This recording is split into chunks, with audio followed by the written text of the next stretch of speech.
Good evening, everyone. I'm Brendan, KE0FCG, President of SLSRC. I'd like to welcome all of you to the March General Meeting.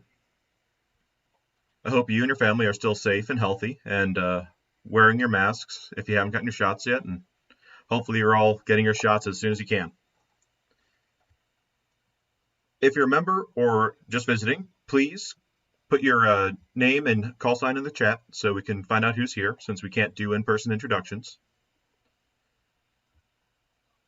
If anyone has a question, feel free to throw it in the chat. We're watching and we'll be trying to follow along. Do we have anyone in the chat with a new license or an upgrade in the past month?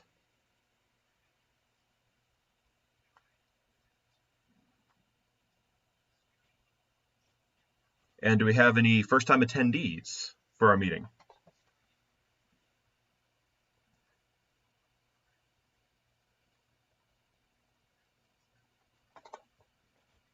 Doug, you're first time here. Welcome. We got a Jeff Lloyd is here. A lot of other people. All right.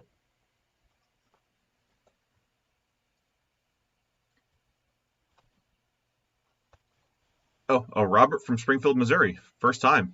Welcome. First time virtual from Mark. Another John F., another first timer. Arnie Carlson, a non-member. Thanks for joining us, Arnie. Yeah, we got a lot of new people, it looks like. It's great. Hopefully some of you got a chance to see our live stream last week where we did a live build of an offset antenna, an offset attenuator for antennas.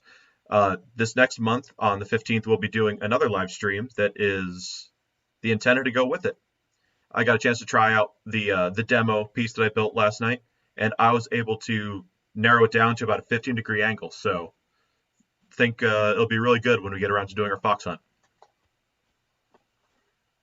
If you're having problems in the chat, you need to make sure you're logged into a Google account, or it won't let you. And if you don't want to make a Google account, you can always just email question or comment to info@SLSRC. All of you in the chat, we are also looking for more people to join in our committees and a couple of committee chairs.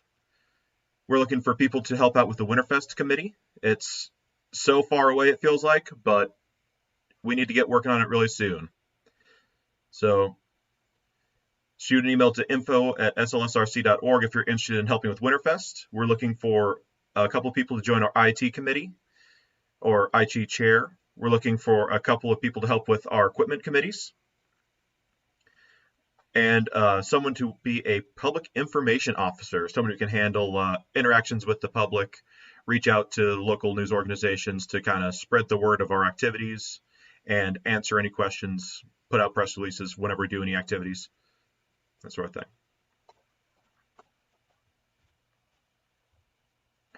Please subscribe to the channel.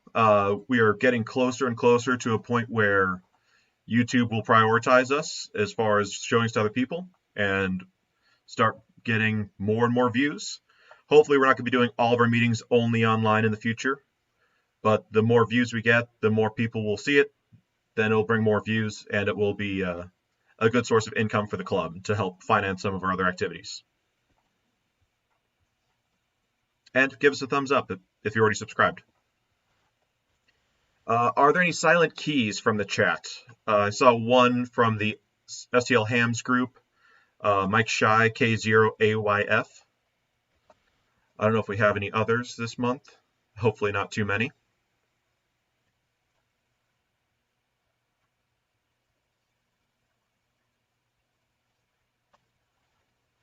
All right, I don't see any coming through. Keep an eye on the SLSRC website for any updates for club events, club cancellations, updates to events, or any other information. If you haven't yet, join our mailing list. You sign up at the bottom of the web page. Pretty easy to find. Follow us on social media. We have a Facebook account, Twitter account, and this YouTube account that you're watching right now. Also, try to stay active in STL Hams on Facebook. It's one of the best ways to get a hold of other people meet other hams in the area that are doing things. Since we can't meet in person, it's a great resource.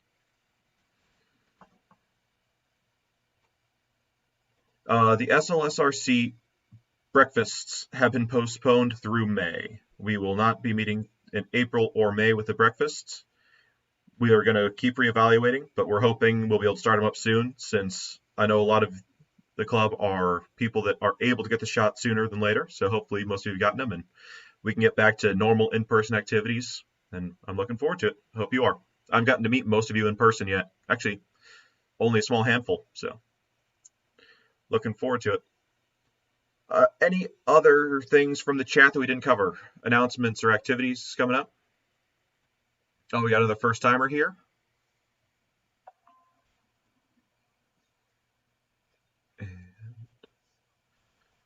I'm sure you saw it in the pre-meeting slides, but we also have Tom Doherty is still looking for equipment donations for the STEM Pavilion for the Boy Scouts, or for the Scouts. So you'll see his email at the end of the show. We'll run those slides again. Or you can shoot an email to info@slsrc.org, and I'll get you in touch with him. And no other announcements from the chat. So I will pass this off to the engineering committee, which is Kyle, KE0. That's my call sign. I'll just let Kyle take it. AA0Z, yeah. Very good. Thanks, everyone. Or thanks, Brennan. Kyle, AA0Z, and main chairperson for engineering committee. If you're wanting to become a member of the engineering committee, shoot us an email at info@slsrc.org. It'll get over to me. We basically control and maintain and support 7 repeaters here in the St. Louis area. They are in 5 repeater cabinets spread across the St. Louis area.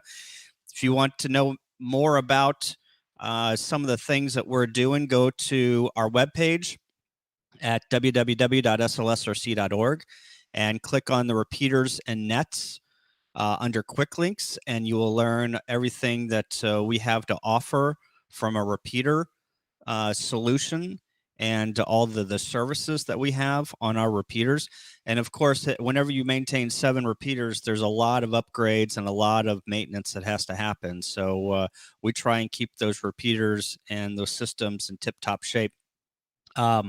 We are going to be doing some upgrades to the 146.85 repeater here in the month of April. We're going to upgrade, or actually replace, the controller. We're not too happy with the way the current controller that we have now is operating. Sure that some of you have heard the dirty CW for the ID, and we've had some reports of some weird stuff going on. So we're just going to put in a more reliable controller here and get that back stable. We're also doing some upgrades to the 9.1 repeater here soon. As you guys know, or as a lot of you know, that's the backup Skywarn repeater. So we're going to get that in tip-top shape, kind of halfway between storm season. But it's a good repeater now, and hopefully we'll make it even better to bring it up to Skywarn standards.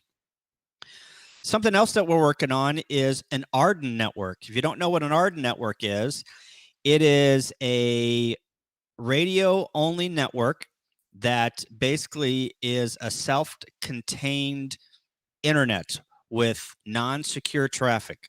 So anything that you can put on the internet that is not secure, so out in the open, you can put on an Arden network. And Arden is AREDN, Amateur Radio Emergency Data Network. If you go to ardenmesh.org, I believe, you'll find a lot of stuff about the Arden network if you want to read up on it. We have created a groups IO for the St. Louis Metro Arden network. So if you go to Groups.io and search on STL Arden, AREDN, you can join that group, and we send out emails and talk about everything Arden, because it's going to be club agnostic. We're not going to associate it with the club. It's going to be open to anybody who has a ham radio license, and we're hopefully going to build this out, and it will hopefully be on top of hospitals, on tops of buildings, on top of your house, and it will be a part of a way that we can communicate whenever the internet is down, whenever the repeaters are down. If we have a disaster here in St. Louis, we'll be able to talk and communicate voice over IP, via computer, via looking at cameras. Basically anything, like I said, that's non-secure, you can put on the Arden network. So we're going to build that out in 2021 and keep building in 2022. So Brendan, that is about it that I've got from the engineering committee. I hope that I got everything. If you have any questions, or again, you want to join the committee, go to send us an email at info@slsrc.org, or you can look up my call sign AA0Z, and you can send me an email via my QRZ page, and I'll get you the information that you need. So that's all I got. Thanks, Brendan. Thanks, Kyle. And as you said, if you had any questions or you missed any of that information, shoot an email to info@slsrc.org. We will happily answer you. Next up, we have Bill with some more general announcements. And hold on one second, Bill, while I get you pinned up on the screen. And back to you. All right, Bill. Well, hello, everybody. One of the big announcements that I want to make sure I touch is St. Louis and Suburban Radio Club has partnered up with Gold Medal Ideas. And you probably saw the pre-group. But Gold Medal Ideas has been supporting Winterfest for many, many years. They're the ones who will stitch your call sign on anything they have within the doors at Winterfest. Well, now we have a store. It's the St. Louis and Suburban Radio Club store. And you can find it at Gold Medal Ideas under the clubs. And there we are. And you'll be able to order things that have our logo on it. You can add your name and call sign to it, and you can see what's there in the store. Let's see. That's the other announcement I have is membership. We're always pushing to get the membership, and I'll tell you right now that our current number is 213 paid members, 99 amateur extras. That's the most of our group that we have, and I think by the end of the evening we should get that bumped up to 100. I like good, clean numbers. So if there's an amateur extra out there that is not a member of the club, go ahead and join. Let's get that number to 100 and the overall number to 214. And I think you want me to go on to? Yep, go ahead and take finance as well. All right, finance, and I'll also hit programs. Finance, so I'm coming for Rebecca. She is at work. Total assets that the club has are, let's see, $56,282 and change. CD is $26,260 and change. So that's the bulk of the finance. We're doing okay. Then for programs, I have just confirmed with Bob Heil last night, or a little bit earlier in the week. So Bob Heil will be our program next month once we work out some minor details. But I wanted to let you guys know that program for next month will include Bob Heil. And I think that's all I have, unless you want to remind me of something else, Brendan. All right. Oh, I hadn't heard about the Bob Heil yet. I am super excited. I haven't gotten to see him present yet, other than some YouTube videos. So it's going to be great. All right. There was one question from the chat. Julie asked, what about field day? We are waiting on St. Louis County Parks. We definitely want to do it in person. We feel like we can do it safely distanced. but we need the city or the county parks to let us do it. If they don't allow it, we will have some issues. So that is still in the works. We really think it's going to happen. We really hope it's going to happen, but it's out of our hands, and we will go from there.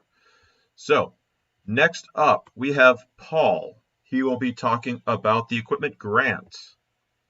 Just 1 second, Paul. Let me get you up on the screen.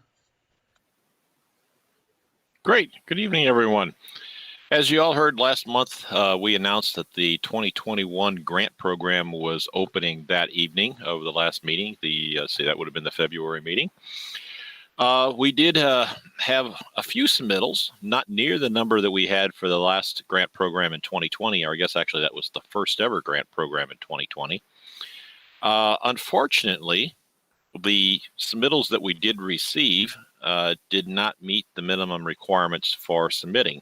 One of the major requirements, because it is being sponsored by St. Louis Suburban Radio Club, is that you must be a member. That was unfortunately not in the application data for the various folks who applied. So at this point in time, we are not going to issue a grant of that Anytone radio. It will be reissued here, hopefully in the April meeting. We're going to look and see what we can change in the program to make it more enticing to folks to send in applications. I really expected that we'd see a substantial flux, since it is a DMR radio, and there's a lot of us out there who would really like to play with DMR, but we haven't wanted to drop the money to do it. So I would encourage everyone to stay tuned for next month, when we hope to reinstitute the 2021 grant program, kick it off again, and see what happens on that time. We're going to probably extend it a little bit longer open period. So I encourage everyone to do a little soul searching and consider whether they'd be interested in getting involved in DMR. It is a nice handheld radio, and it's a great starting point. The other thing is, make sure that you are a member of SLSRC.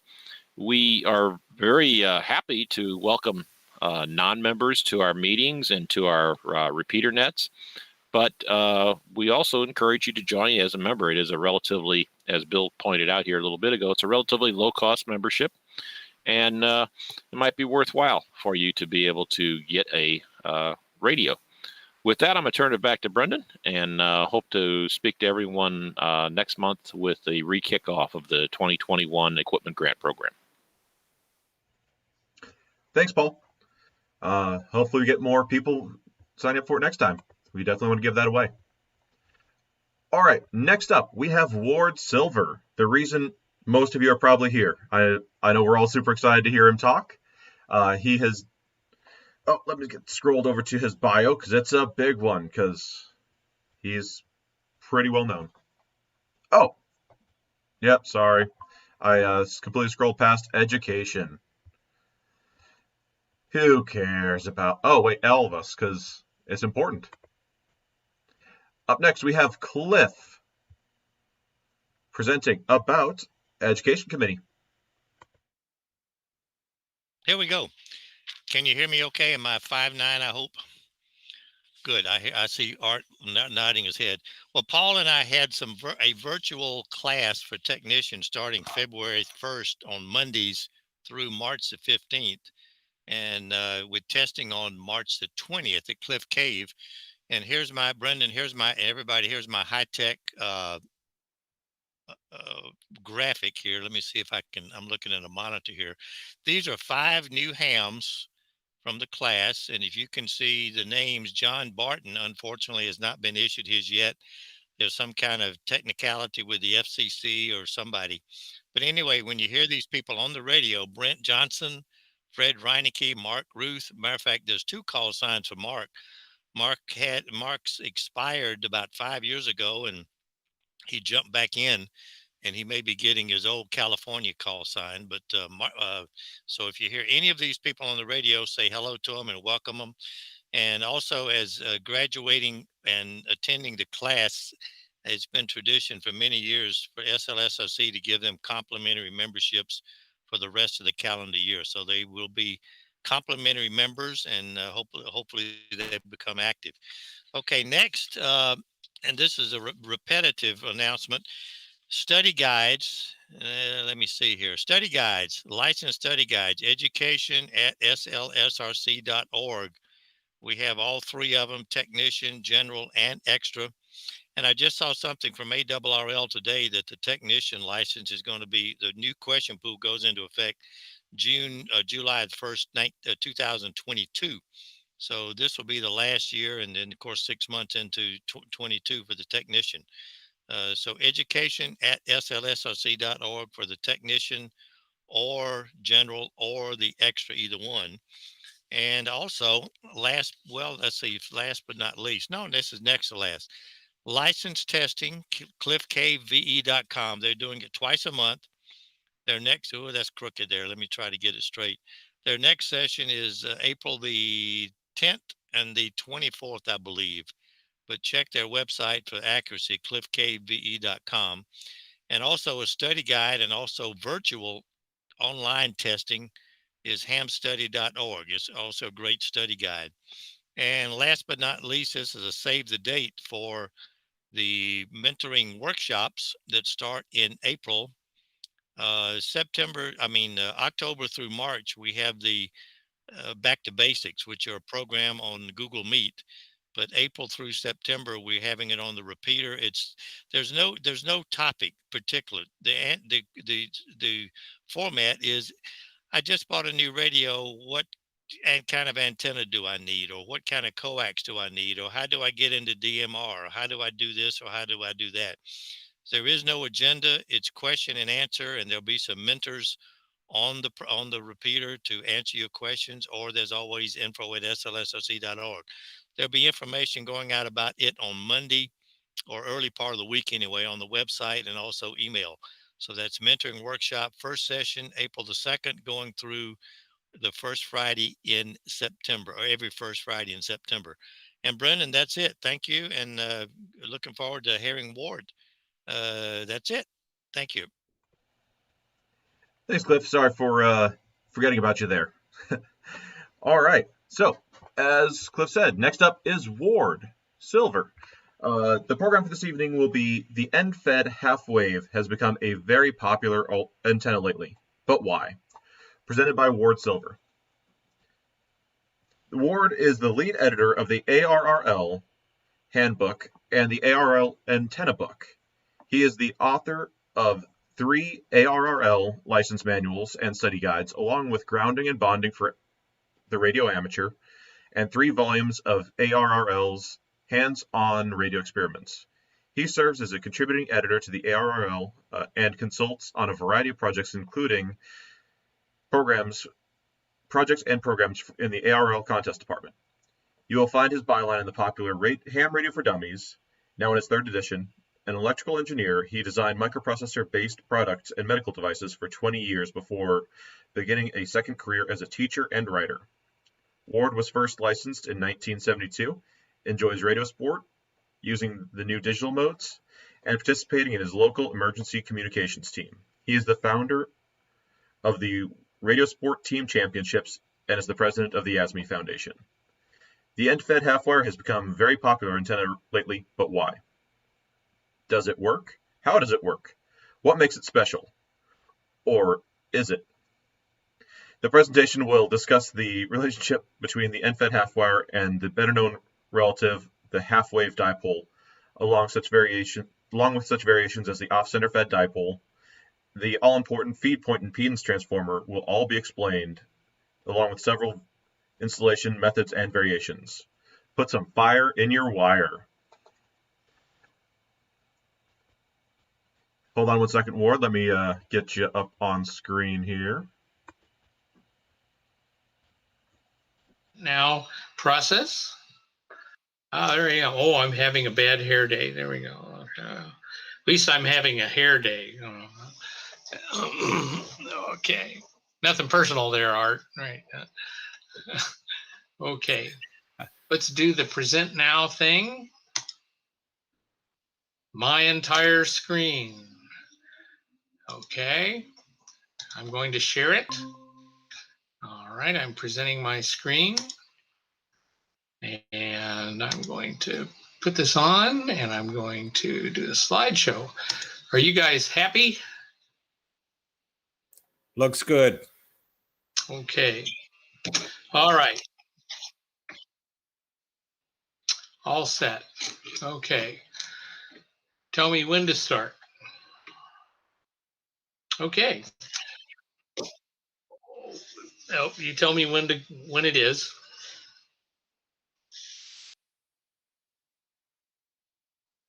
I'm looking at it. Okay, hang on a second. Oh, okay, hang on. Let's try this again. A window, correct? Okay, I thought that's what I was doing. Okay, share.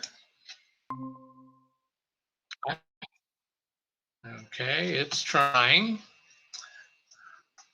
Okay, and here's, can you see my PowerPoint?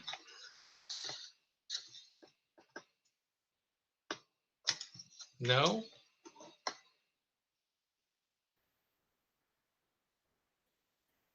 Okay.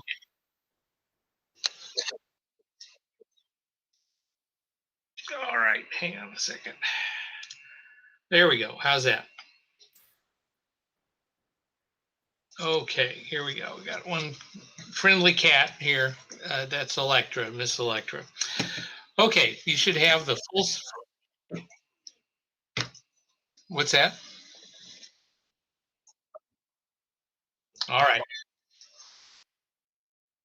All right, sounds like a plan. Okay, the in-fed half wave. A lot of buzz about this particular antenna, and a lot of different models of it out there. A lot of interest in this kind of thing, and I've been watching these for a while. And over the last couple of years, seems like they've really taken off. Why is that? So let's find out. So this presentation, we're going to go over the in-fed half wave family tree, find out where it comes from, sort of like finding your roots. And then we're going to talk about end feeding of anything, the myth versus the reality of it, which colors the next topic, which is the transformers that are used to drive the end-fed half wave. And then we're going to talk about poise, counterpoise. What is the counterpoise, and what is its role in all this, and what are they really? And then we'll talk about putting the end-fed half wave to work, that after you understand it all, of course, and about making your own end-fed half wave. So I think folks are going to hoover up questions and comments in the chat on YouTube, and then we'll have a question and answer at the end. Okay, so let's start with the original item that is at the root of just about every antenna. It's the center-fed half-wave dipole. And this was the first antenna ever used for electromagnetic waves. It was discovered more or less by Heinrich Hertz, Herr Dr. Professor Heinrich Hertz, after whom the Hertz is named, not the car company. And in 1885 to 1889, he did a series of experiments. And his primary initial antenna, anyway, was this concoction in the middle that had a very small gap between a couple of metal balls. It was about 7.5 millimeters in width, and then a 1 meter wire attached to each end. So it was sort of about a 75 megahertz kind of contraption, plus these big balls at the end that served as end loading. And that was his first antenna. That was the first half-wave dipole. And this is why they called dipoles the Hertzian antennas for a long time.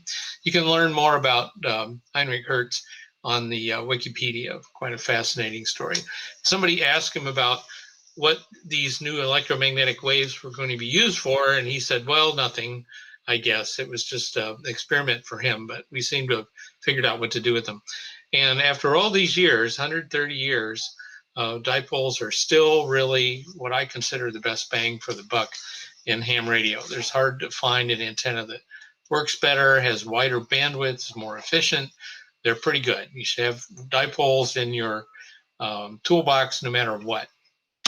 Okay, so what about dipole? What is dipole? Dipole is two words put together. You have the prefix di, which means two, and pole, which means voltage polarities, one positive and one negative. It means one side you've got a positive and one side you have a negative, and of course they're going back and forth, but basically you have two voltage polarities on this antenna. It's a dipole. If you figured out one with three, it would be a tripole. There are quadrupole magnets, all this kind of thing. But a dipole is a two-section, two voltage polarity antennas. The half-wave dipole is resonant, and that means the current and the voltage are in phase everywhere on the antenna. And that includes at the center, at the end, halfway along it, whatever. Resonance, that's what resonant means. It doesn't have anything to do with SWR. What it means is that the current and the voltage are in phase everywhere on the antenna. If you have a resonant feed point impedance, that means current and voltage are in phase at the feed point. Doesn't tell you what the impedance is, just that it's resonant. At the center of the dipole, if you will excuse me, I will turn this off so it will stop bothering us. At the center, you can see in this graph below, I made a graph that shows the magnitude of the current. This is not the individual waveform. This is the magnitude. If you put a current meter on there, it would show you different values as you moved it along the antenna. It would show you have a maximum current in the middle, and it gets smaller toward the ends. And at the end, you have zero current. And then you also have voltage. Voltage is at a maximum at the end, and then it's going down to a minimum at the middle, and it goes in the other polarity, thus the dipole name, on the other side to build up to a maximum at the end. So this is how voltage and current are distributed on the center fed half wave dipole. If it's not a half wave, it's going to be different, but it's half wavelength long. You can also feed a center fed dipole on its harmonics. If we took the same wire and we stretched it out so that it was 3 half wavelengths long, we can either stretch it out so it's 3 half wavelengths long at the fundamental frequency, or we can look at the same antenna, same length, at 3 times the fundamental frequency, and then we get this kind of a pattern. So if you've ever used a 40 meter dipole on 15 meters, this is what you're looking at. And so you can see here at the original feed point, we still have a low impedance. That means low voltage and high current. That's impedance is the ratio of voltage to current. So when current is high and voltage is low, you have low impedance at the original feed point. Out at the end, we have high impedance. And then if we keep going, there's another current maximum and voltage minimum. So you have a low impedance point here, goes to high impedance, low impedance, high impedance, low impedance. And these arrows, these various impedance points, repeat every half wavelength along the antenna. So if I drew a picture of a 5 wavelength, half wavelength antenna, there would be 5 blue arrows and 4 red arrows here. Anyway, so that's how you use center fed antenna on its harmonics. Now here's a real fancy picture. This is from ON4AA, who has a very nice website about this. And he did a graph of the current up to 8 harmonics. So he started at the fundamental, which is this one down here. All the odd harmonics are down here, 1, 3, 5, 7, and the even harmonics, 2, 4, 6, 8 are up here. These are all resonant antennas. Even though the current changes all over the antenna, they are still resonant. They're an even, an integer number of half wavelengths long. In the middle of the odd harmonics below, you get the same thing as in the center fed antenna. You get a current maximum at the middle of the antenna.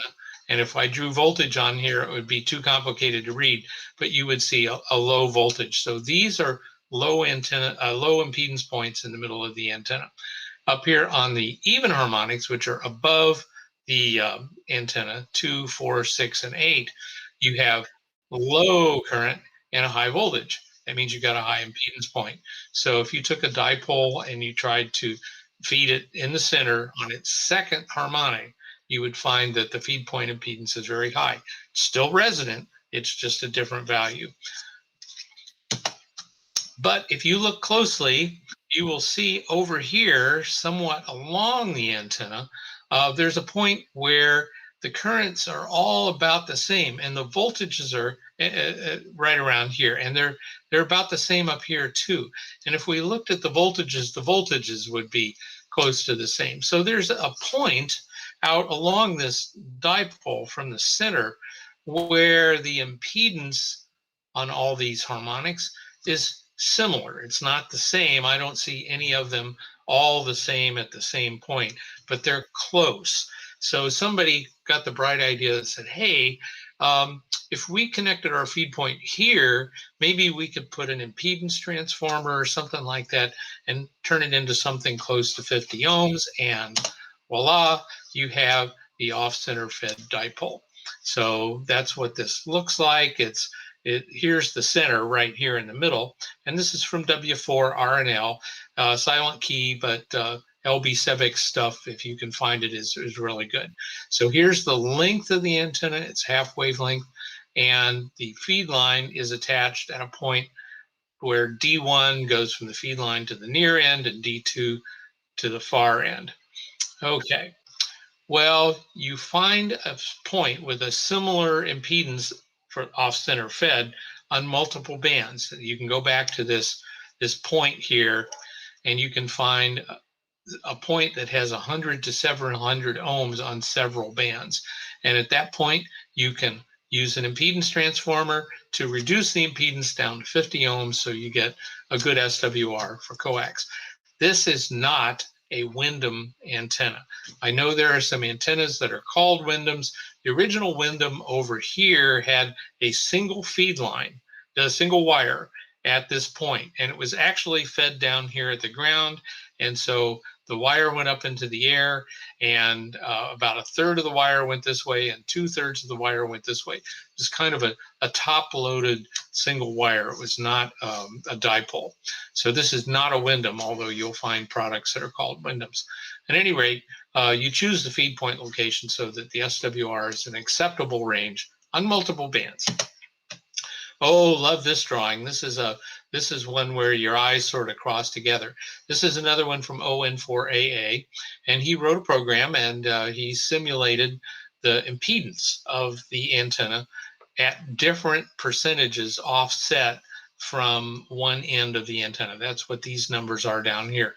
This is right at the end, okay? And you can see as we get close to the end on all these bands, 10 meters is blue, 15 meters is green, so on and so forth. As we get close to the end, the impedance goes to the moon, Alice. It goes to the moon, very high, as we would expect. About 28.9%, he found that all of the impedances here on all 5 bands, actually 6 bands, were pretty close together, and they were less than 2 to 1. So he thought, I've got a design here.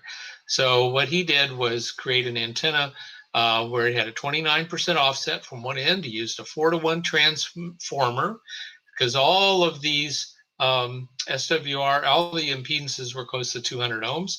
And he's gotten this antenna that works on 80, 40, 20, also 30, 15, and 10.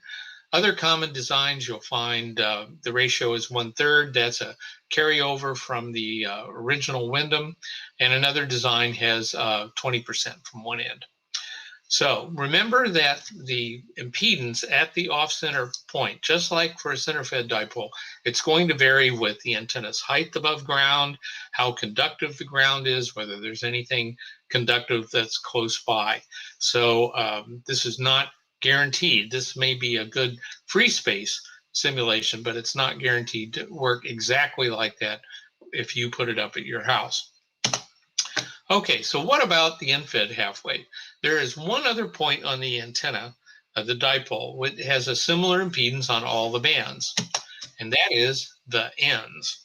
Here we have all of these currents going approximately to zero at each end of the antenna. That means it's a high impedance point on all of these bands, all 8 of the harmonics, and all integer harmonics will have a high impedance along the antenna, and all antennas will have a high impedance at the end of the antenna because the current can't go anywhere. So the current is by definition 0 at the end of the wire.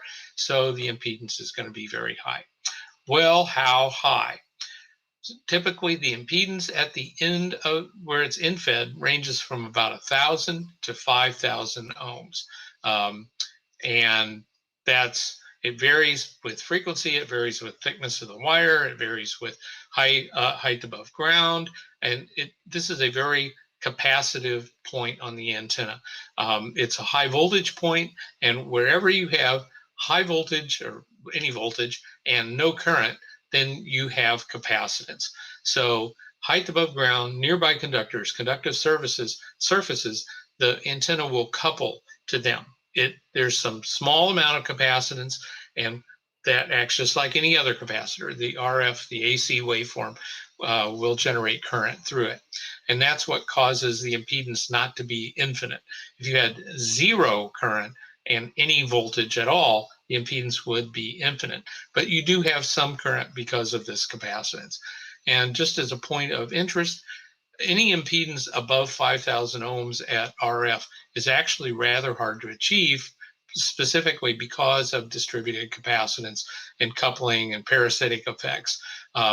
You have to work very hard to get, say, a 10,000 ohm impedance at RF because the current will flow through the air to whatever is nearby. Then you can have difficulties with feeding antennas at high impedance too. It's high voltage. So if you're running any kind of power at all, you're going to experience a very high voltage at these points. You have to take special care in how you connect your feed line. Of course, it's high impedance, so you're going to have to match the impedance of the high voltage point to the low impedance of your coax. So these are just difficult things. And for a long time, infeds had this reputation as being difficult and touchy and temperamental and erratic. Well, it's because of the capacitive coupling, and people didn't really know quite how to drive them consistently. There are a bunch of infed type antennas out there. It's usually called, in the older books, voltage feed, because you're feeding it at a high voltage point. So a voltage fed antenna is like an infed antenna. The original one was the ZEP, short for Zeppelin, and there was basically a half wavelength dipole that was hung from one of these Zeppelin airships, and they fed it at the end with some tuned feeders that. It's a long discussion, but if you tune them with a quarter wavelength feeder, it'll take the high impedance at the feed point and turn it into a low impedance at the other end. So you can make yourself a half wave ZEP of your own, put it up like a dipole. It's just an infed dipole. There's also the half square, where you take, this is for an 80 meters, so you take a half wavelength of wire and you put a quarter wave on each end of it. You can feed it at this voltage, high voltage point. There's also a point where the current is high and the voltage is low. You can have a current feed point here too. This is like 2 verticals in phase. And if you extend that, you get to the bobtail curtain. I like any antenna that's got curtain in its name. Curtains are magic.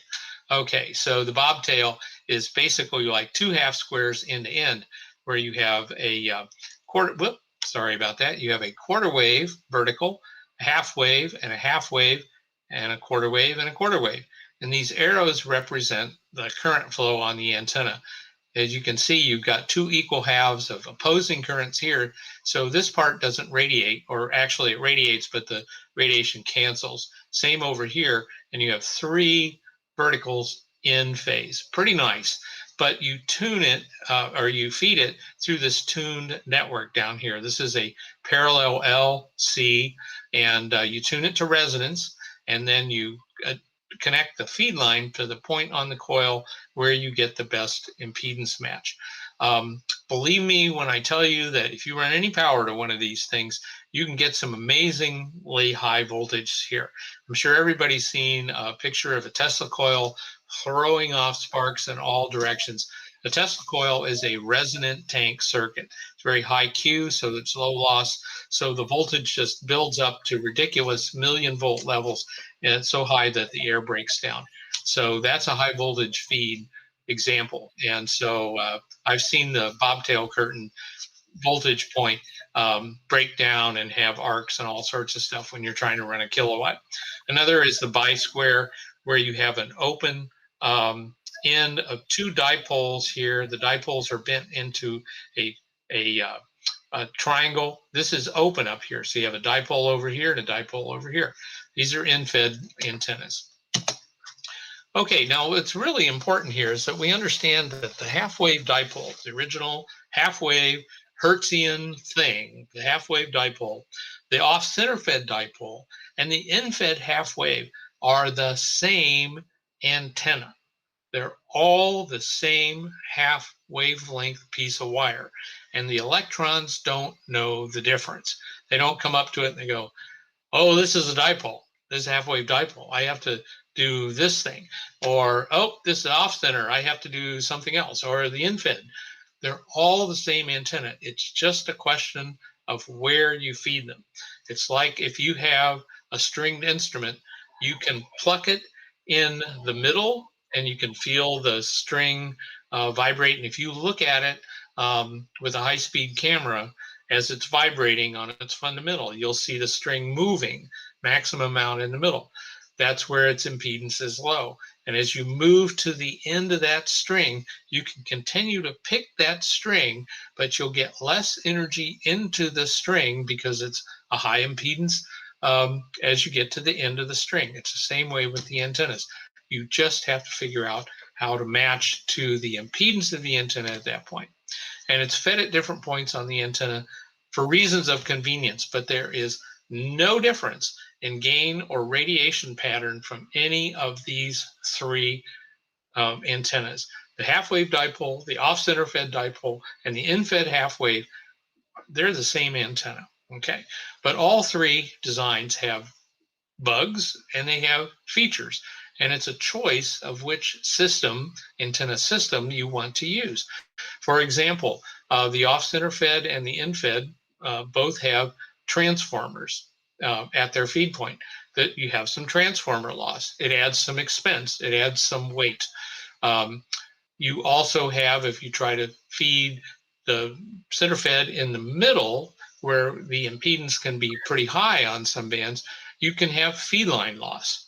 So you're balancing transformer loss versus feed line loss. In fed, you can put it up with just one support. You can have the transformer on the ground and the antenna can go off into the sky or up into a tree. Off-center fed dipole and the half-wave dipole kind of depend on having two supports, or you can put them up in an inverted V. And then you have to worry about weight. Maybe you're going out to put a park on the air or a summit on the air, and you're going to backpack. You don't want to be carrying a whole bunch of ferrite with you. So you want to keep the weight down. That means you may want to do an in-fed or a center-fed. You have to decide. There's a lot of different factors here. But you've got choices. You've got the in-fed, the off-center fed, and the center-fed dipole. Which one fits your requirements, says the engineer. Okay, so let's say you want to do the in-fed and you want to feed this at the end of the antenna. Okay, the key to a good, useful, effective in-fed half-wave design is the transformer. Like I said, it's the same piece of wire. I take the same piece of wire, I can cut it someplace else, put the transformer in, make it off-center fed, or I can cut it in the middle and I can attach coax. It's the same piece of wire. So the secret sauce is in the transformer. Okay, well, you can't be out there switching the transformer all the time. So you've got to pick the right impedance transformation ratio so that when you hook your coax up to it, the SWR is reasonable on all these different bands. The transformer turns ratio is fixed unless you've got a switchable one. So you want to pick an impedance somewhere between 1,000 and 5,000 ohms, and you want to match that. Well, a good way to get the average of something that changes like impedance is to take the geometric mean. That means you multiply the minimum times the maximum, and then you take the square root. Well, the geometric mean of 1,000 and 5,000 is 2,236 ohms. Okay, so if I wanted to match that value, 2,236 ohms to 50, I would need a transformer with an impedance ratio of 45. That means I would have to have a turns ratio that when it's squared, that ratio is 45. See, the impedance transformation ratio is equal to the turns ratio squared. So if my turns ratio is 3 to 1, the impedance ratio would be 9. So since I typically, for practical reasons, when I'm winding a transformer, I have whole values of turns. So I'm going to pick the closest integer squared ratio to 45. Luckily, there's one close by, and that's 49. So if my turns ratio is 7, either have 1 turn and 7 turns, or 2 turns and 14 turns, or 3 turns and 21 turns, that means my impedance ratio is going to be 49. Well, that works out pretty well. Here I've got my 1,000 ohm impedance. This is at the low end of the range. I've got a 7-to-1 transformer that changes it by a ratio of 49. It turns that 1,000 into 20.4 ohms, and my SWR is 2.45 to 1. Not bad. Any of the modern radios with a built-in tuner can handle that. You don't lose much in your feed line with that kind of SWR. At 2,500, we're real close to 2236. So we get 51 ohms and SWR right on the money. At 5,000, I get 102 ohms, and the SWR is 2.04 to 1. This is all quite reasonable. And so that's the secret of these transformers, is you have to pick the right turns ratio. The real guy who did all the work to kind of pull all this together and look at what was out there and really bring the whole theory of the in-fed half-wave together. There were a bunch of articles on it, but the guy who's done a lot of work with this and found the part numbers and took the pictures and made the presentations is Steve Dick, K1RF. Great call. And he says, okay, you take a toroid ferrite core, type 43, you have to pick the right mix. So you don't want one that's only designed for really low frequencies or only designed for really high frequencies like VHF. And you don't want one that's lossy, that's used for EMI suppression. So you don't use a type 31, and you don't use a type 61, and you don't use a type 75, use a type 43. And he did some experimentation, and he said, okay, 2 primary turns and 14 secondary turns works really well across the whole HF spectrum. And he said, okay, but I still have some inductance because it's a coil. And so he needed to compensate that a little bit with this little capacitor across the primary, and it's called a compensation capacitor. And then he twisted the primary turns with the secondary. If you're going to make one of these things, you take your long secondary wire and your short primary wire, and you twist them together so that they're twisted together a couple times per inch. And that makes sure that they're tightly coupled, and all of the energy from the primary gets coupled into the secondary. Here's what it actually looks like. Here's the schematic. Got my coax coming in. I've got my capacitor across here. In my experience, 150 picofarad gives me a better result than 100, but it's not greatly different. Here's my primary with the 2 turns. Here's my secondary with 14 turns. 2 to 14 is 1 to 7. That's my ratio. And I attach the wire to one output of this secondary transformer. Okay, and you can see this here in the box. Here's the cores. I use 2 type 43s together so I can run full power. And here's my input connector. And here's the twisted wires. And there's 1 turn, and here's 2 turns. And that goes to the ground terminal, which is also connected to the shield of the coax. And here's my little 3 kilovolt capacitor across. It's 150 picofarads. Okay, and so then here's the secondary, wind. Then there's a crossover. The only reason the crossover is there's no significant electrical effect. People used to think that improved the high frequency response. It really doesn't very much. But what it does allow you to do is have a more convenient mechanically convenient output point. So I cross over, wind a few more turns, and then here's my output terminal. This is just a screw eye to hold the thing up in the air. This is a vent on the side of the box so that if it gets hot inside, it'll let the hot air get out. And if there's any water that gets in, it can evaporate and get out too. Only one thing's missing here. Okay, this is hooked up to the coax, no problem. And here's the wire. Okay, but where is the other path for current through the transformer? There has to be current through this secondary. Well, current's got to go someplace. Where does it go? Where's the missing current path? Well, my next subject here is the end-fed myth.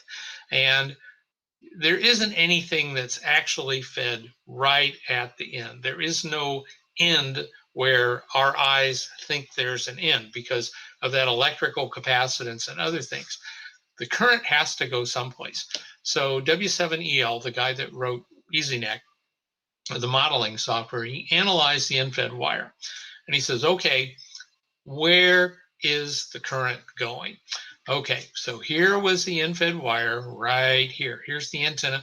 And he made a graph, the computer made a graph of where the antenna current goes. It's 0 here at the far end. Look, it's not 0 here. Where is the current going? Okay, well, here's the feed line. Okay, we're driving the current in. If you look very carefully at these 2 different current graphs, you'll notice that they're not quite the same.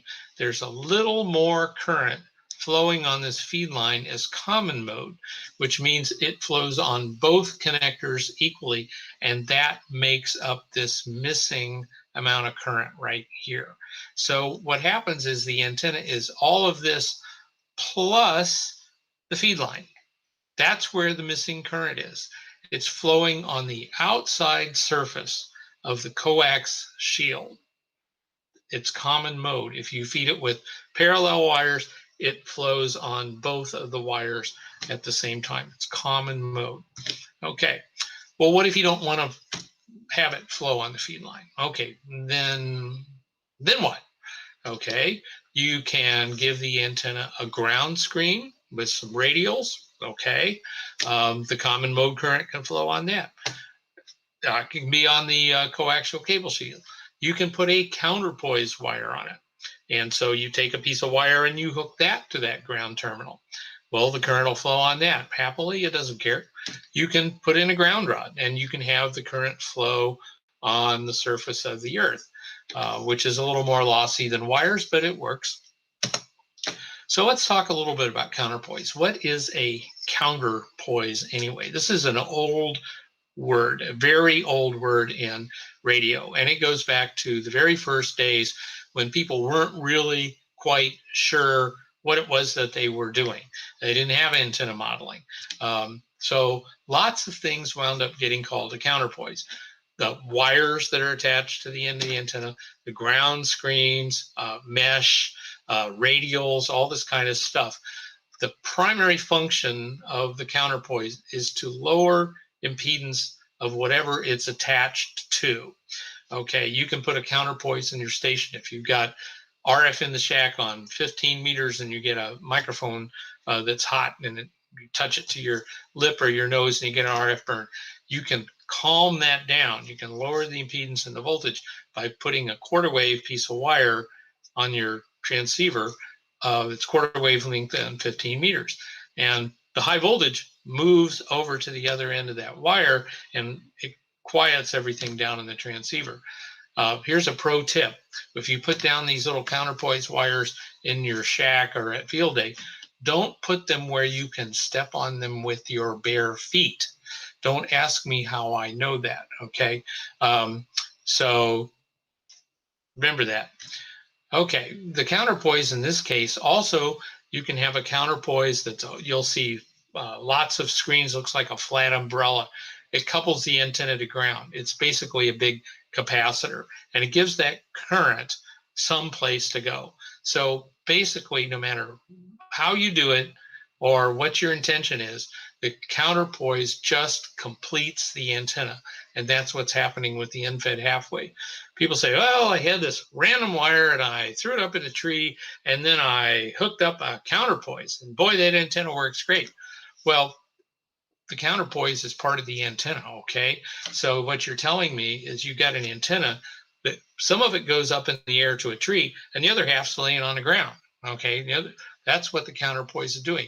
If you took your off-center fed dipole and the rope broke and it fell down on the ground so that only half of it went up from the transformer and the other chunk of it was laying on the ground, that's the same as a counterpoise. That's exactly what you've got. It's an antenna. Part of the antenna is on the ground. So if you hook up a counterpoise to this transformer, it completes the antenna circuit at the output of the transformer. And it lowers and it stabilizes the feed point impedance so that the transformer has the right impedance to make it work. So what makes up the EFHW, the end-fed half-wave counterpoise? Here's a drawing. Okay, typical installation. Here's your transformer, and it's on a stick or a tree or picnic table or something like that. And here goes the antenna wire. Maybe you're holding it up with a rope and it's in a inverted V type of configuration, or you've got one of the fiberglass poles or something, or maybe you got a really good arm and you threw that rope way up in a tree, so you're tying it up here. Doesn't really matter. Okay, here's your wire. Here comes to the transformer, and you're trying to complete the antenna. So either hook up, maybe you hook up a counterpoise, something less than a quarter wave, leave this open here. Maybe you drive in a ground rod. Maybe you use your feed line.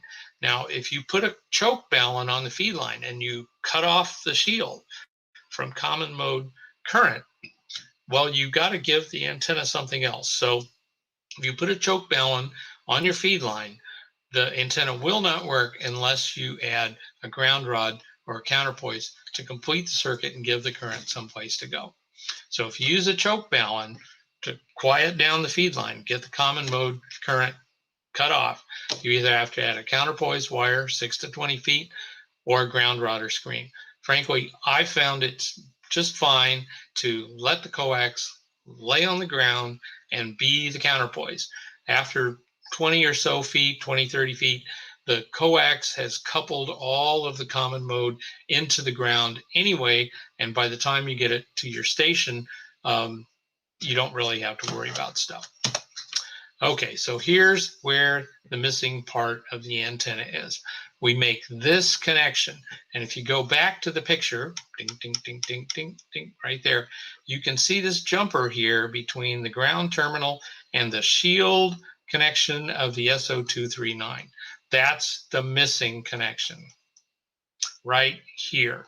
And that allows the current that's flowing on the outside of the coax to couple to the antenna, and it completes the circuit so you have current flowing through the antenna and the transformer. Okay, now you know everything there is to know about the end-fed half-wave antenna. What makes it popular? Well, it's really useful.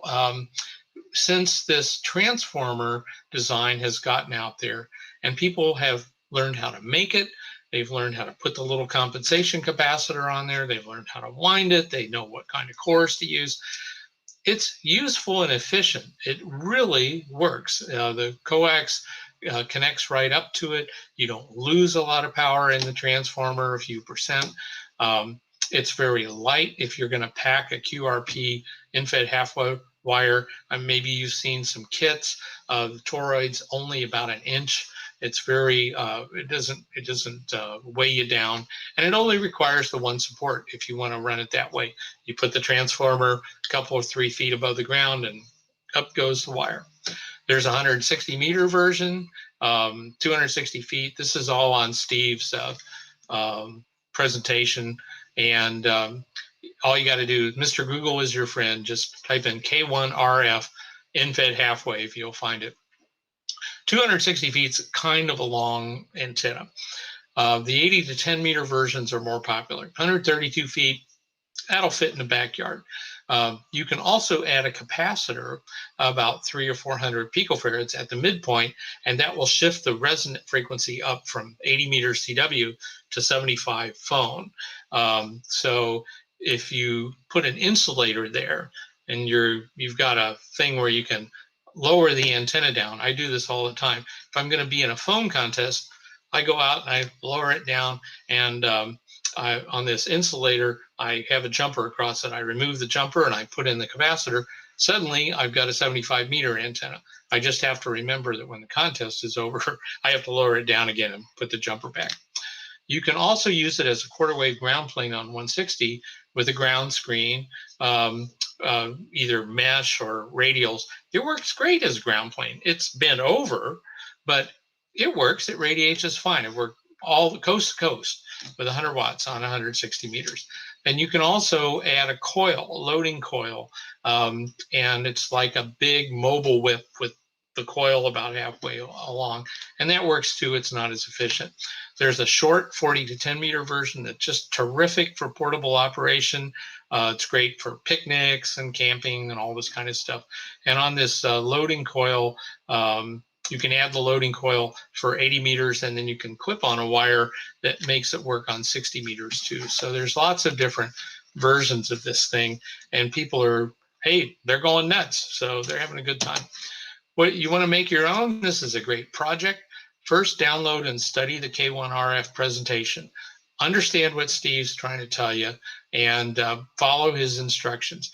Be prepared to tune it by trimming its length, have an SWR meter. It's going to take some cut and try, but the links that he gives in his presentation are pretty close.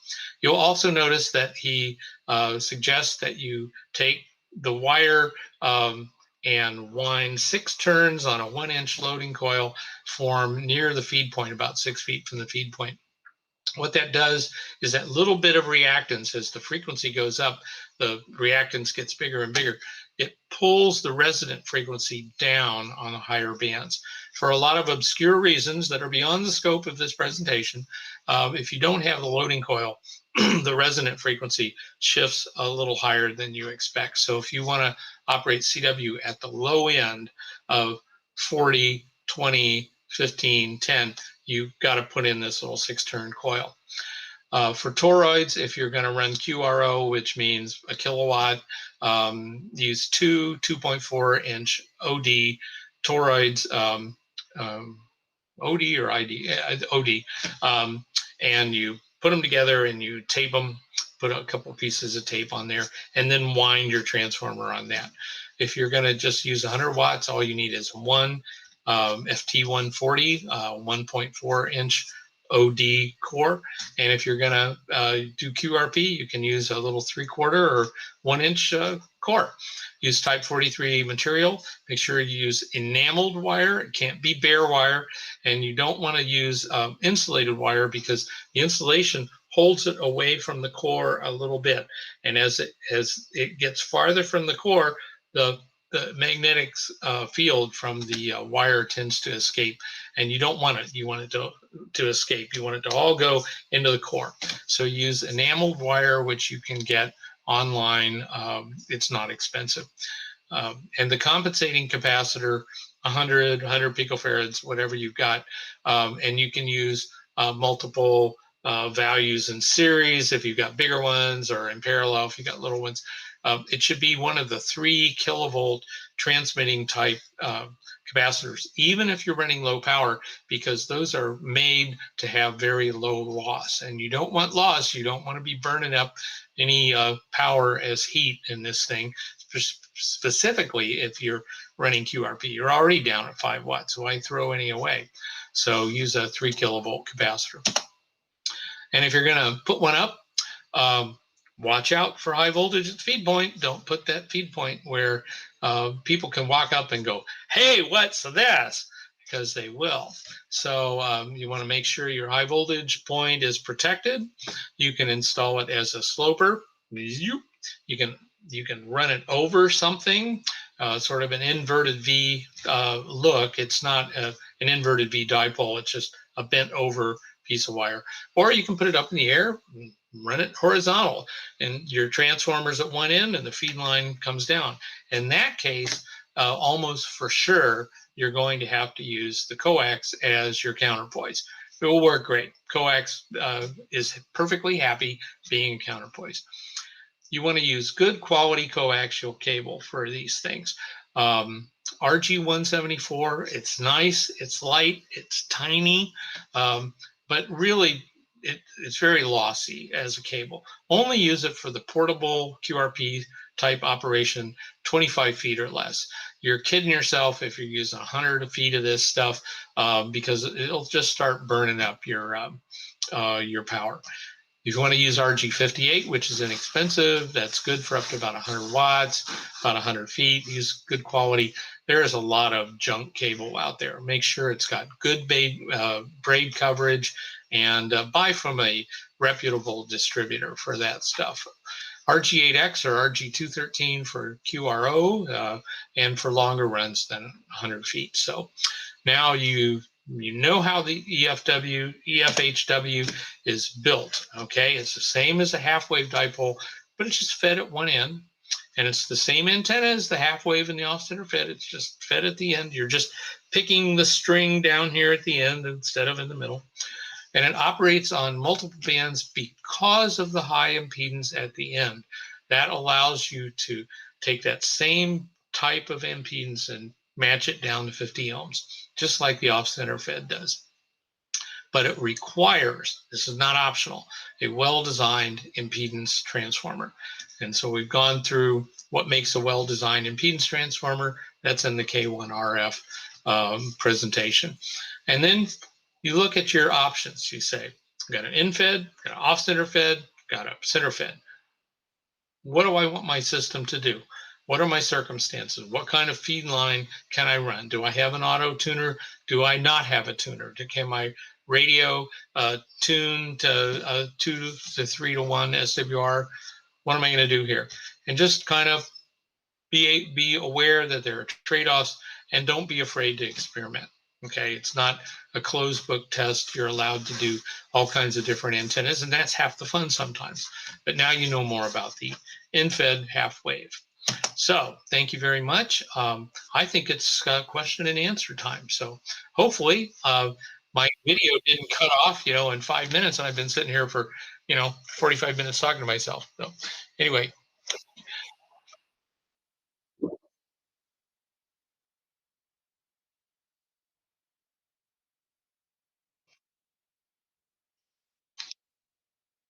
Do you feel lucky, Julie? The maximum watts depends on the transformer. The transformer will tell you how many watts it's rated for. If you want to use a kilowatt or more, you need 2 of the full-size cores, or maybe 3. I've gotten good luck with the 2, but I'm not running FT8 where I'm transmitting for 15 seconds continuously, or radio teletype where the duty cycle is very high. Look at the presentation and look at the ratings of the transformer. That will tell you. All right, I switched so they can hear me now. From Harley twin cam, is it possible to have a good impedance match from the 49 to 1 balun and still have a high SWR? Okay, two points here. That's not a balun. Okay, a balun is a thing that takes an unbalanced system like coax and transfers power to a balanced system like a center-fed dipole. An in-fed half wave is not a balanced system. So the transformer is actually what's called an unbalanced to unbalanced. Read up on this in the ARL handbook, section chapter 20. There's a section on what is a balun versus what is an impedance transformer. A balun can be an impedance transformer, and an impedance transformer can be a balun, but they are not necessarily the same. Okay, and the second part of that question was, can you have a high SWR even if you have a 49 to 1 transformer? Oh yeah, if the antenna is not the right length, yeah, it can definitely have a high SWR. You remember that colorful picture with all the impedances going up and down, and it just happened to be the right length at the right spot at the right point on the antenna. The same thing can happen with an in-fed half wave. It depends on having a high voltage, high impedance point at the end of the antenna. And if you are way off frequency with the length of the wire, it will give you a funky, I believe that's the technical term, a funky impedance that the transformer will not match. You can also have a transformer that's not working. And the way to check that out is to disconnect the wire and connect a 2500 ohm resistor from the antenna output back to the ground terminal on the transformer. In other words, replace your antenna with a load of the impedance that you expect. And if that's a 49 to 1 transformer and use a 2500 ohm resistor, it should be really, really close to 1.0 to 1. If it's not, there's something wrong in the transformer. Okay, next question. All right. What are your thoughts on far end ground rod connection for an NFED from Robert? Okay, repeat that to me. Grounding the far end of your antenna. No, you don't want to do that.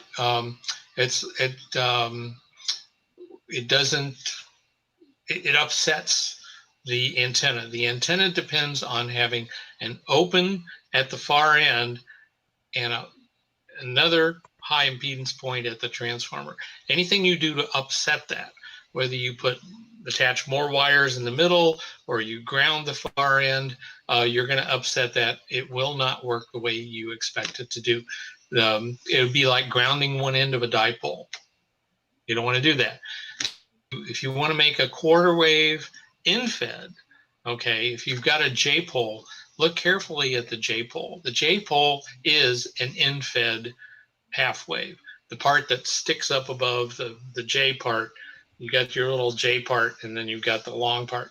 This is just like an in-fed half wave. And this part, the J part, is a tuned piece of transmission line that takes the high impedance at the end of the half wave part and transforms it down to 50. But that's a subject for another time. Do not ground the far end of the in-fed. All right. Must a counterpoise be a quarter wavelength? I read somewhere that much shorter is okay, from Jeff. Right. All the counterpoise is some extra impedance to load down the point that you've attached it. And you're just trying to give the current someplace to couple to the main antenna so that you have current flowing from the main antenna. The field carries the power down into the counterpoise and it goes back in the other side of the transformer. Anytime you have a wire laying on the ground, it's no longer tuned, okay? And you may cut it to 234 over F, but the minute you lay it on the ground, it's no longer quarter wave because the ground couples to it. Now, if you've got it hanging up in the air, yeah, then it might be a quarter wave. But when you have the transformer down close to the ground and you're just throwing out some wire to give the antenna something to couple to, anywhere from 6 to 20 feet is just fine. It's not fussy. All right. The end-fed half-wave appears to be done very similar to a random wire. Do you know if the counterpoise lengths for random wire work the same way as an end-fed half-wire? From Mark. Kind of. But a random wire is just that. It means you don't, it's not going to be a half wave. It's not a resonant antenna. It's just going to be any old thing, okay? And sometimes it might need a counterpoise if it's at a very high impedance point. Other times it might be a low impedance and counterpoise doesn't make any difference. So it looks like a random wire, but it is not random. It is an end-fed half wave. Now, they look the same, but they don't work the same. All right. You got a couple of them that are comparing it to a dipole. First off, JLRB is asking, does an end-fade half wave duplicate the dipole's 2-to-1 gain over isotropic? And how does the noise floor compare to a dipole from Julie? They're okay. Yeah, they're the same antenna. If you put them out in free space or whatever, if you put a dipole in place of the end-fed half wave, they would behave almost identically. They're a half-wave piece of wire, and the electrons don't know the difference. So yeah, it has the same gain, the same broadside pattern. If they were installed, in the same location or maybe up in the air or whatever, they would behave exactly the same. They're same antenna. What was Julie's question? The noise floor. How does it compare to a dipole? Should be the same as far as the antenna goes. It's not going to pick up anything more or less than a dipole. Where the noise floor generally comes in is the outside surface of your feed line works great as an antenna too. And the less you want it to work as an antenna, the better it will work. It picks up all kinds of noise. People aren't really sensitive to this, but the outside surface of the shield of the coax picks up all kinds of noise from power lines, from Ethernet routers, switching power supplies. And what happens is the common mode noise flows to either end of the line, just like any other wire that it gets on. And if it can get into the coax at either end, then it will become a signal just like any other signal that you receive off the antenna. So you can pick up a lot of local noise just with your feed line, but it is not a function of the antenna. It is more of a function of the feed line and whatever your local noise sources are. If you have a dipole and you have coax coming down to it and you have a nice choke balun up there so that the feed line is decoupled, and the dipole has a noise floor of S5, S6, whatever, and then you replace that with an end-fed half wave and the feed line over here, and you have a choke balun on it, so you add a counterpoise or something, they're going to have a S5 as well. Where you get the difference is when you install one and it's got a noise floor, and then you install the other and it has a different noise floor. It's that whole antenna system is picking up different amounts of noise because of where the cable is, because of how the cable couples to the outside to the inside of the cable at each end. There's a lot of variables to that, but it's not a function of the antenna. It's a function of the whole antenna system. And that's one of the big challenges for ham radio right now is the noise floor going up, up, up, up, up. And if you like the noise floor now, just wait till we have wireless car charging and all this kind of stuff. There will be a lot of noise. Next question. All right, and as of right now, it's our last question, so go ahead and get any more in if you have it. What wire gauge of enamel wire would you want to use at 1 kilowatt from Arnie? Okay, to wind the transformer, I assume. Yep. Number 14 is fine.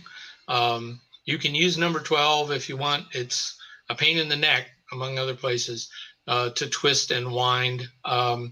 I wouldn't go any smaller than number 14 at kilowatt level.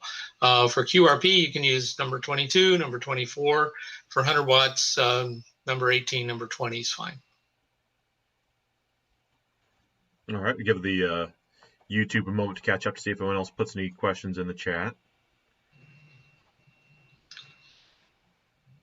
They're about 15 seconds behind us, so.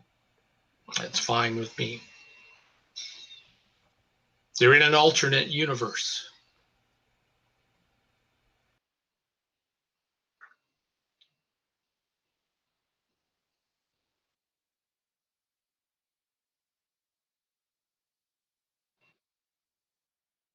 Have at it. Yeah, I'm assuming they can hear my microphone. So yeah, I presented all these slides to Brendan and Bill, and they can either post them on the website or you can download them. Take a look, make sure you get Steve K1RF's presentation, and enjoy. It's a good antenna. I've been using one for year or so, year and a half. Works Okay, good. we got one more question from Bill Florich. All right. I use a 9-to-1 balun for 100 watts. Are there any other links that will work with this configuration? Okay. Well, 9-to-1 doesn't. Okay, 9-to-1 transformer. Remember, it's not a balun. But if you get good results with the 9-to-1. Okay, that would indicate the impedance is somewhere between 500 and 1,000 ohms. Okay, great. Then the length, okay, you can double the length, you can half the length, but then you'll have to, your lowest frequency is going to go up by 2. As long as the length of the wire is resonant, then the high impedance to low impedance transformer will work. You may have to experiment with, instead of a 9-to-1, a 16-to-1, or a 32-to-1, or something, 36-to-1. You may have to experiment, but as the end-fed half wave depends on being at its lowest frequency 1/2 wavelength long. That's the rule. That's pretty much the only inviolable rule of the end-fed half wave, is it's got to be a half wave. I think that brings all of our questions to an end for the moment. Bunch of comments saying thank you, Ward. We all learned a lot. Sterling says, thanks, Ward. I finally understand compensation capacitors and counterpoises. Yeah, there you go. I should charge him for a college course. You should. JLRB has one more. Is the bobtail curtain you mentioned a real practical antenna? Yeah, people have put that up.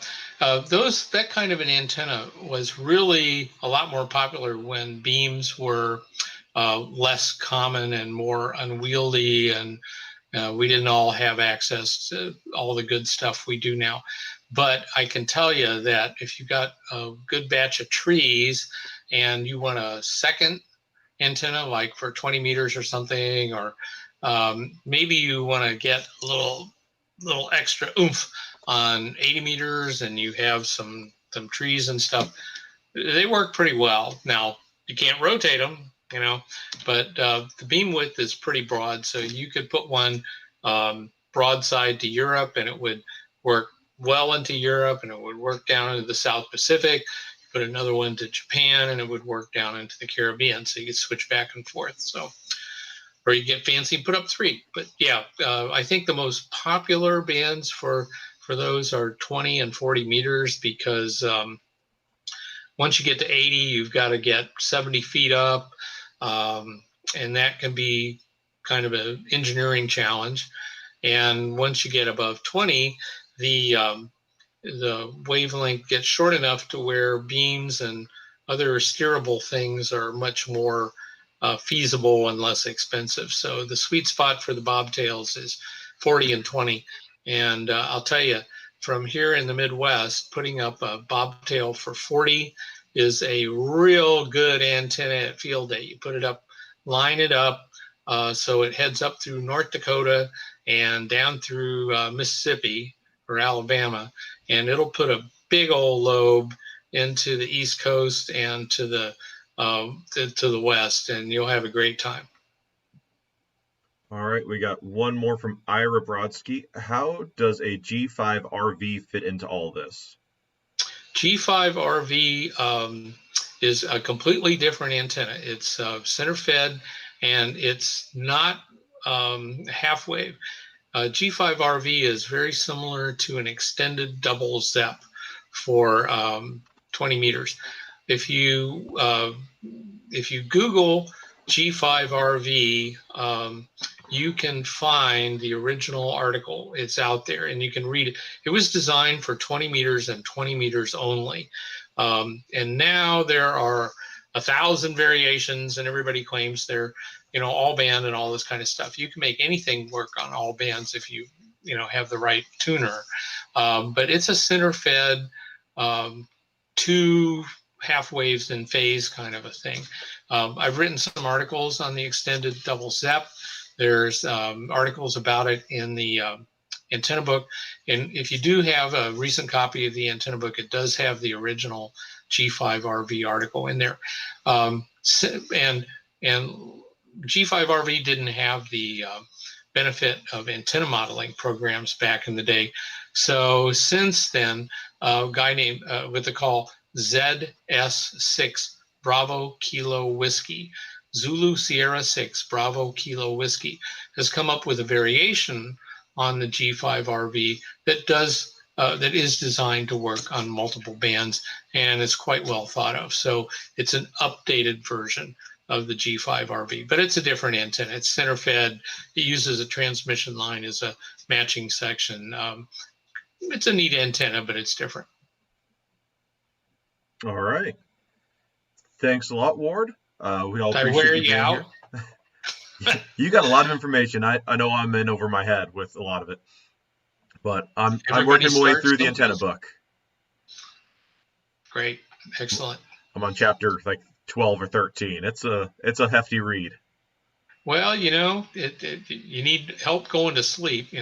All of us started out reading those little books, the antenna books and the handbooks, and we'd read them, and then we'd get snowed, and we'd go back and we'd read them again. And those are the two books I think I got the most out of when I was just starting, and now I'm the editor of them. So I try to remember how I felt when I was just starting, and I needed basic information, not real high power exotic stuff. So I'm trying to keep the lower rung of the ladder to where everybody can get to it. No, I'm almost on that first rung. All right. We have one more that RF choke for a G5RV 300 ohm twin line feed. I guess what choke would you want to what choke would you use with that, with the G5RV? Okay, I'm assuming that what we're talking about here is when you look at the G5RV, it's got 2 pieces of wire, and then they come to a transmission line, and there's magic length of transmission line. And then at that point, that's supposed to be a 50 ohm point in the 300 ohm transmission line, where the ratio of voltage and current is 50 ohms. So that's the point where you hook up coax to it. So you've got parallel wire above and coax below. Well, to keep the outside surface of the coax from being connected to either line of the parallel line and all this kind of stuff, you put a blocking impedance there. You can do that a bunch of different ways. You can coil up the outside of the coax, but that only works on a couple of bands. Or you can put a ferrite core there, ferrite beads. Okay, what you want there is about at least 1,000 ohms of blocking impedance, and the impedance should be resistive, not inductive. So what you want is a type 31 3-1 ferrite. And they have a bunch of cylindrical beads that are an inch and something long. You can find them in the ferrite catalog, or Mauser sells them, that kind of thing. Since there's a lot of interest in ferrite, I recommend that you go to the website of Jim Brown, Kilowatt 9 Yankee Charlie, K9YC. Just Google K9YC ferrite, and you will find Jim's tutorial on ferrite and RFI. It's a real eye-opener. It's a great read. It's a lot of information.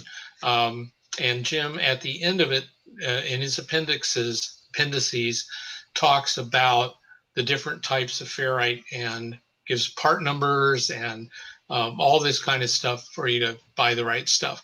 But you would want type 31 beads that slip over the outside of the cable. All right. Not seeing any more questions at the moment, so I think it's about time to let you go, let you off the hook. Thanks a lot, Ward. All right. I know I've learned a lot. We've got pretty much everyone in the YouTube chat saying how much they've learned, so we appreciate you Great. spending your Friday evening here with us. I think I'm going to go have some ice cream. You have definitely earned it. Okay. Good night, everybody. I'll try to make it to a meeting one of these days. Hopefully be back in person in just a few more months. Stop sharing. There we go. All right. Thanks once again to Ward. He did a fantastic job tonight, and I know you guys all enjoyed it. Ladies and gentlemen, all enjoyed it. I just want to take a moment to go back through a couple of our big hits. Please like and subscribe to the channel if you haven't already. Follow us on Facebook, YouTube, Twitter. Keep an eye on STL Hams for any other info. We're still looking for people to join our committees, so shoot an email to info@slsrc.org for any questions about what committees we need help with, or what you want to offer, what you can help me with, help us with, etc. The PowerPoint from tonight's presentation will be linked to in the YouTube description in a few minutes here after I get a chance to put it in there.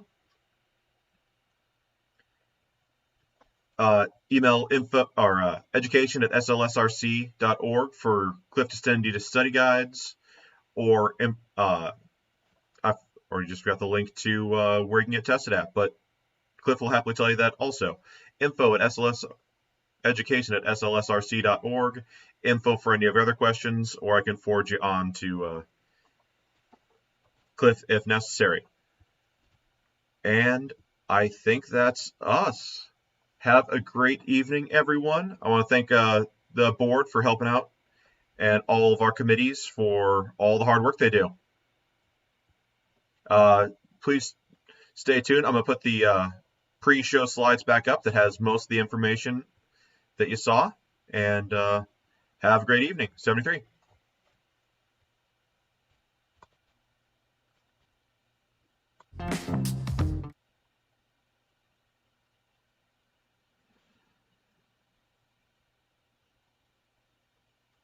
Hit that button.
if you're still here, I just put the link to Ward's presentation in the comments of the video, or the description of the video.